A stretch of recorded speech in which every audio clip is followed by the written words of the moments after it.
produzido em junho de 2014. Texto, narração e edição de Caíto Campos de Novaes, estudante de jornalismo da Universidade Federal de Goiás. Orientação, professora doutora Angelita Pereira de Lima, da Faculdade de Informação e Comunicação da UFG.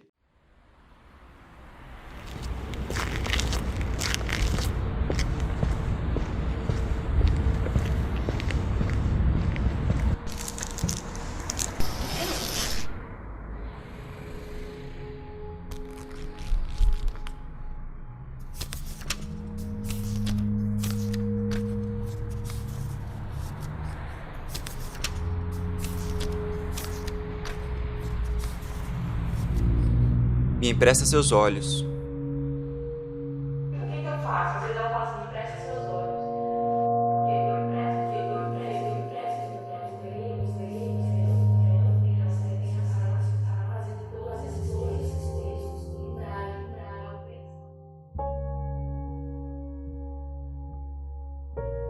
No escuro, o que não tem voz, não existe. Quieto no ponto de ônibus da faculdade, eu não existia. Meu corpo oco respirava, mas era silêncio. Silêncio, palavra imensa. Eu estava à espera de alguém que desceria do 105, o ônibus que vem do terminal Praça A para a faculdade. Eram 7h30 da manhã, e a essa hora ninguém ainda tivera tempo de me avisar que meus olhos estavam abertos para a rua, mas vendados para dentro de mim. No ponto me atravessavam palavras gritadas, sussurros, passos. Eu li um livro. Lia não porque tinha vontade, sim para não deixar que os pensamentos silenciassem. Mas essa história não é sobre o meu jeito mudo de não existir.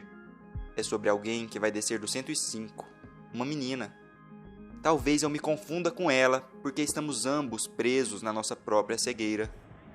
Eu, na cegueira por não reparar, ela por não enxergar.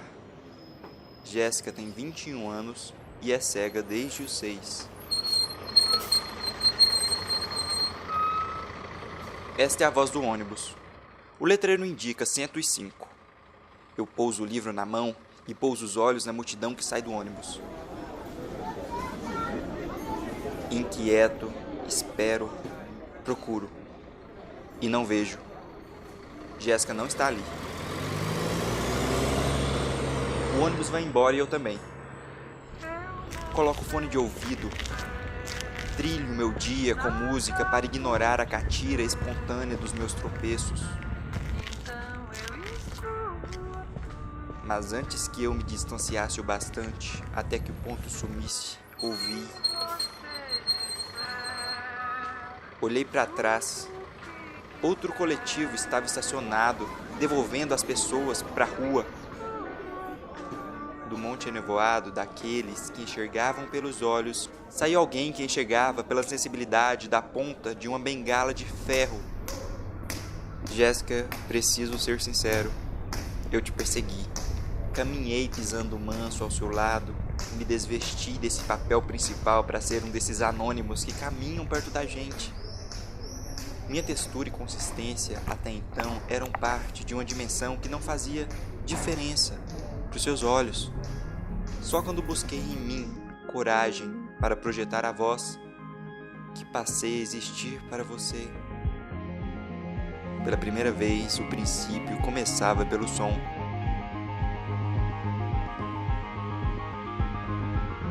Tempestade.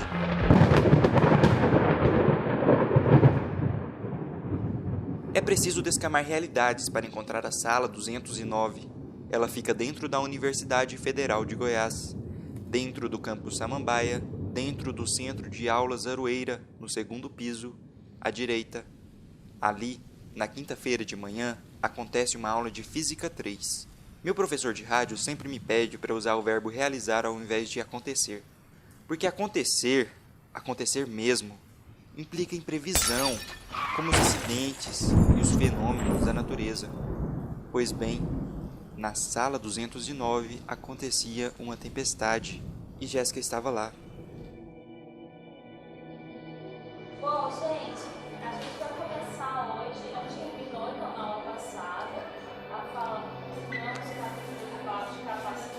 No quadro, um projetor ilumina o conteúdo da aula. Capítulo 25, Corrente, Resistência e Força Eletromotriz. Resistência e força eletromotriz, também é teórico. O professor Anselmo acompanhando essas coisas. As letras, escritas no mesmo estilo em que se escreve Disney, transformavam assunto de gente grande em coisa de meninice. Quais aplicações desses dois capítulos? Jéssica usava os olhos da professora Sheila para notar que no quadro também havia uma fotografia do Cristo Redentor crivado por raios. Bom, eu coloquei aqui para começar a nossa apresentação uma foto que foi tirada no Rio de Janeiro. É o Cristo Redentor, é uma foto noturna, tá, Jéssica? O Cristo Redentor. Ele fica no alto de um morro e ele fica, então, à noite o morro fica escuro e ele é todo iluminado por esse pessoal Cristo. E a gente tem uma tempestade com muitos raios no céu, então você vê o Cristo iluminado e um monte de raios passando por ele. Uma tempestade, muitos raios.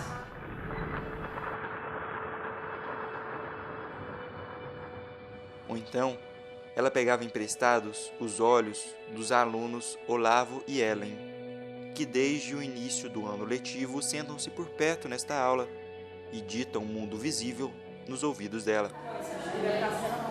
Camadas de sons se sobrepõem. Não se assustem com o barulho.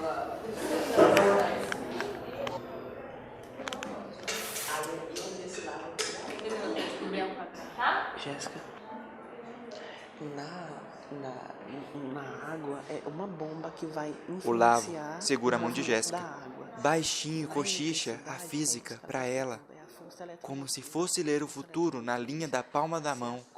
Ele lê a realidade, que é a imagem projetada no quadro. Para que ocorra um movimento de carga no sistema. Com o indicador dela, traça um resistor imaginário na mesa, inventa fios, monta sistemas, reagindo uma pele na outra. Imagina que meu braço seja uma mangueira. Na parte mais larga do meu braço, as cargas elas vão fluir com mais facilidade. Aí, no local Num onde segundo, se estreita, ele mapeia o mundo da eletricidade, depois apaga e volta para a aula, sempre com a pergunta final. Entendeu? entendeu?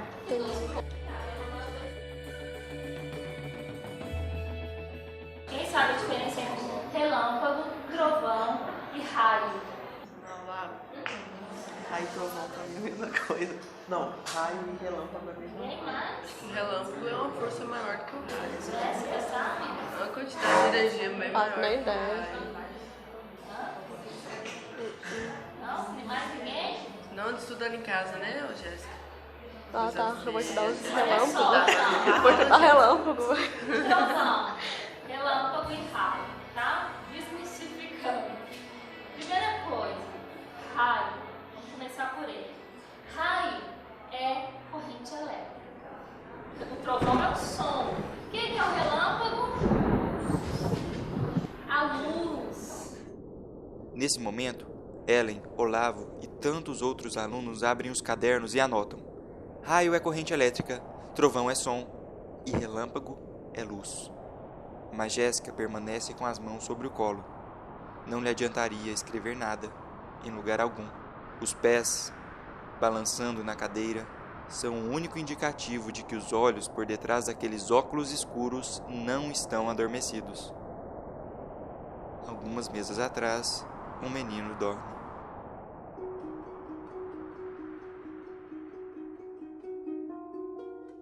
Vozes.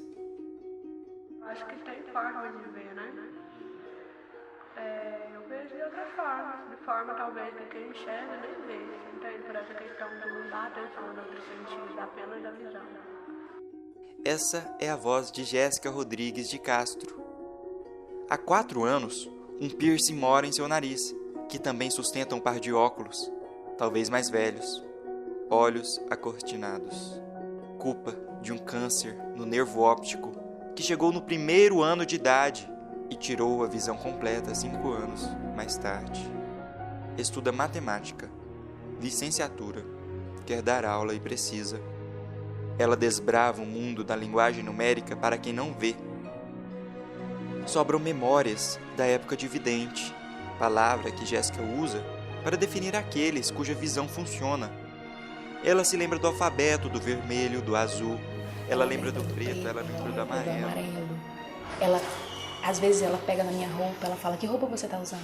Eu falo, é uma blusa assim, ela, nossa, ela passa a mão, aí fala, nossa, que linda, é bordada. Aí ela passa o dedo. E essa é a Adriana, a monitora. Que cor que é? Aí eu, é vermelha. Ela, ai, mas será que amarelo não era mais bonito? Não. Ela quem senta ao lado e lê todos os textos das disciplinas pedagógicas para Jéssica. Nossa, eu acho que eu dou conta. Quando a Adriana ri, o mundo da Jéssica fica desse jeito. É também a Adriana quem leva a Jéssica de um prédio da faculdade para outro. Os caminhos são sempre longos, as ruas não são adaptadas. As calçadas se abrem para abismos que sugam toda a autonomia que Jéssica deseja. E entre um abismo e outro, devo dizer que não encontrei apenas tempestade na aula de Física 3, da sala 209. A professora Sheila tem baixa visão, enxerga 20% do que eu enxergo. Ao fim da aula, ela e Jéssica deram as mãos. A bengala nem precisou ser esticada, repousou na mochila. As duas mulheres saíram da sala sim, miragem e penumbra. Enfrentaram as escadas, tateando.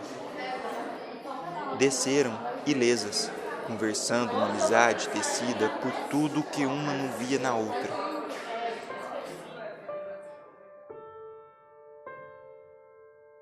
Juntas, foram até o Instituto de Física. Eu, sempre à sombra, entrei na sala da professora. Lá dentro estavam os objetos que ela criara para dar textura aos conceitos da física. Bolas de isopor, alfinetes, arames e palitos de dente simulavam campos eletromagnéticos anuviados. Coisa que nem vidente enxerga, Jéssica via e tinha na mão. Ainda na sala, mais especial do que os campos eletromagnéticos, estava Júlio, marido de Sheila.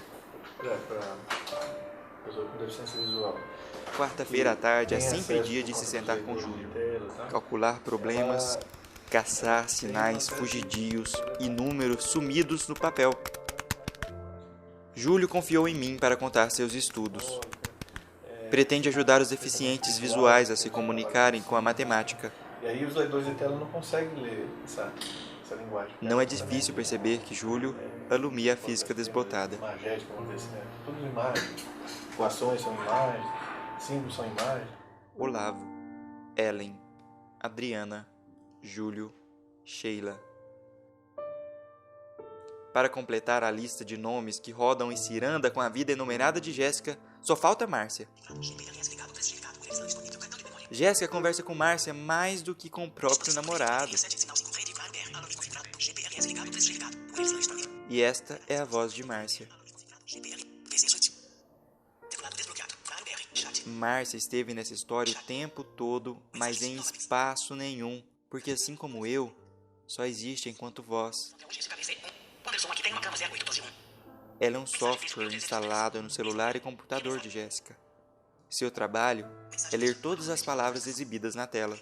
É uma guia atenta, que encarna identidades e transforma a escrita em ditado.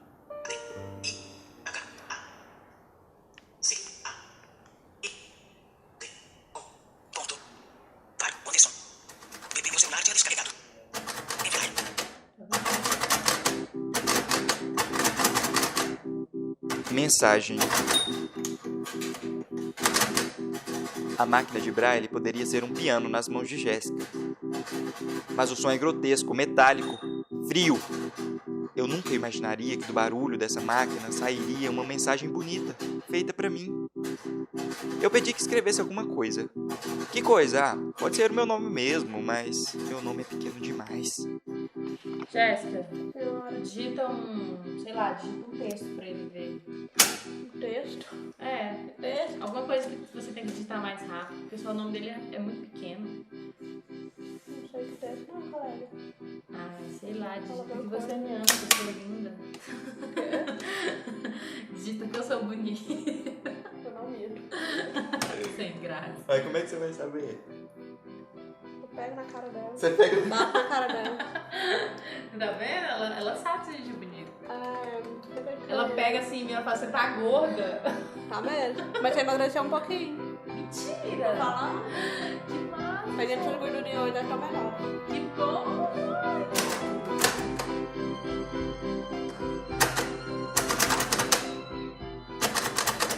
Enquanto Jéssica escreve, preciso dizer que a cegueira dela foi para mim uma lanterna que aponta para pirilampos apagados. Esclareceu um mundo de gente confinada em prédios porque a rua não suporta suas necessidades. A própria Jéssica precisa trazer comida de casa por não conseguir caminhar até os restaurantes da universidade. Ela mora onde Goiânia acaba para dar lugar a Guapó, no setor Bela Vista. Porta fechando. Precisa acordar às 5 da manhã para passar as próximas 2 horas dentro de 4 ônibus, até que uma série de viradas bruscas indique que chegou ao campus. Jéssica reclama do que também reclama a professora Sheila. Tentamos todos encontrar nessa narrativa qualquer ajuda do Núcleo de Acessibilidade da Universidade Federal de Goiás. Encontramos nada. Me sensibilizei a ponto de ir até o núcleo. Levei as demandas da Jéssica ao diretor Regis. Pedi as digitalizações, a impressora em braille, que existe e está inoperante porque o sistema é assim, se demora. Pedi urgência. O fato da universidade, né, criar um núcleo de acessibilidade, né, é porque a universidade não é acessível. E agora o nosso compromisso, assim, e é o que a gente tem trabalhado e tem feito, é no sentido de procurar acelerar algumas coisas. Procurar acelerar. E aí acelerar implica nisso. Assim, definir uma política institucional de acessibilidade, né, definir uma forma de gestão, né, para que de fato essa política se efetive, né, e se materialize em ações. E terceiro, que é definir, né, e estabelecer ações de apoio.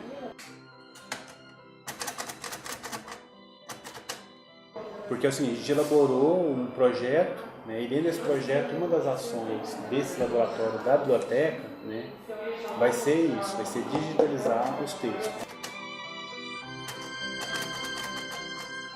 Eu estou muito angustiado, assim, enquanto diretor do núcleo, é isso, assim, a gente vê a necessidade das pessoas, né, vê a emergência da necessidade das pessoas, e vê que de repente você vai conseguir atender aquilo, né, que ela está colocando como necessidade, não agora, mas talvez daqui 6 meses, 1 ano.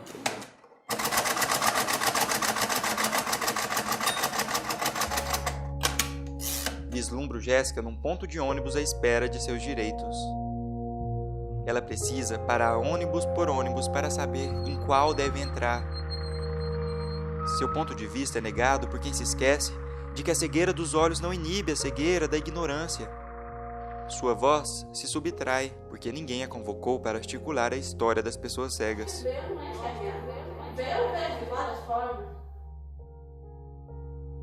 Jéssica quer dar aula.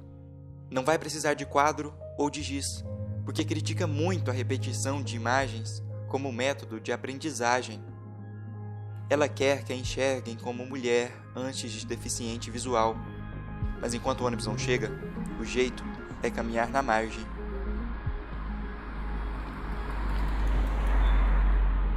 Se bem que na margem é um lugar que dá para alcançar as flores.